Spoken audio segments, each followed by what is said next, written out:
Essentiel Pharma Le Mag, votre rendez-vous sans ordonnance avec les meilleurs conseils en pharma santé pour rendre votre quotidien plus fort. Bonjour à tous et bienvenue dans ce nouvel épisode de notre podcast Essentiel Pharma où, vous le savez, nous abordons des sujets santé qui vous concernent au quotidien. Alors si ce contenu vous plaît, n'hésitez pas à vous abonner sur votre plateforme préférée et à laisser une note ou un commentaire, cela nous aide énormément à faire connaître l'émission. Aujourd'hui, nous allons parler du mal du siècle, le mal de dos. Les chiffres, Sophie, donnent littéralement le vertige. On estime que 80% de la population souffrira d'une lombalgie au moins une fois dans sa vie. C'est même la première cause d'invalidité avant 40 ans en France. Pourtant, on entend tout et son contraire sur le sujet. Sophie, est-ce que notre espèce est par nature fragile du dos ? Bonjour Pierre, bonjour tout le monde. Alors, je vais briser un mythe d'entrée de jeu. Non, notre dos n'est absolument pas fragile. C'est même l'une des structures les plus solides et les plus résilientes du corps humain.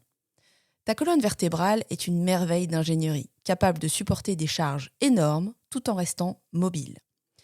Le vrai problème, ce n'est pas la structure du dos, c'est notre mode de vie sédentaire. Nous sommes passés d'être nomades à des êtres assis 9 heures par jour.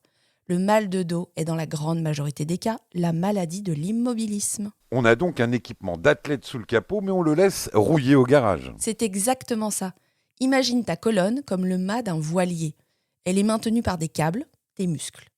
Si ces câbles, tes abdominaux et tes dorsaux, sont détendus et ne travaillent plus, le mât doit tout supporter tout seul. Les pressions s'exercent alors directement sur les disques intervertébraux et les ligaments. Dans 90% des cas, le mal de dos est dit commun ou mécanique. C'est un signal d'alarme qui dit que la structure est sous tension, souvent à cause d'une fatigue musculaire. Mais il ne faut pas mettre toutes les douleurs dans le même panier, musculaire, articulaire, nerveuse. Comment on fait la différence ? C'est tout l'enjeu du diagnostic. Une contracture musculaire survient souvent après un effort ou un stress. C'est le muscle qui se verrouille. La douleur articulaire est souvent liée à l'usure des disques. Et la douleur nerveuse, comme la célèbre sciatique, c'est quand un nerf est pincé ou irrité.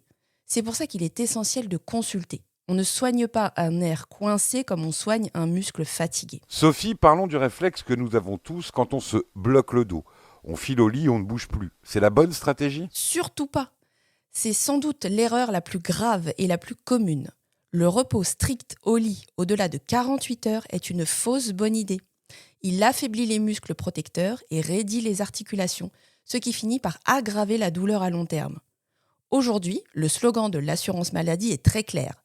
Le bon traitement, c'est le mouvement. Bouger, marcher, s'étirer doucement, c'est ce qui permet de vasculariser les disques et de nettoyer l'inflammation. Mais comment bouger quand on souffre le martyre ? C'est là que l'approche globale intervient.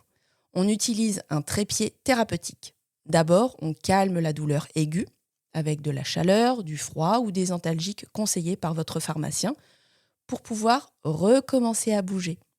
Ensuite, on corrige l'ergonomie. Vérifiez par exemple si votre écran est à la bonne hauteur. Et enfin, le plus important, le renforcement musculaire et la posture. Un dos bien entouré de muscles toniques est un dos protégé. Un dernier point abordé dans notre dossier, le stress. En avoir plein le dos, ce n'est pas qu'une image. Pas du tout.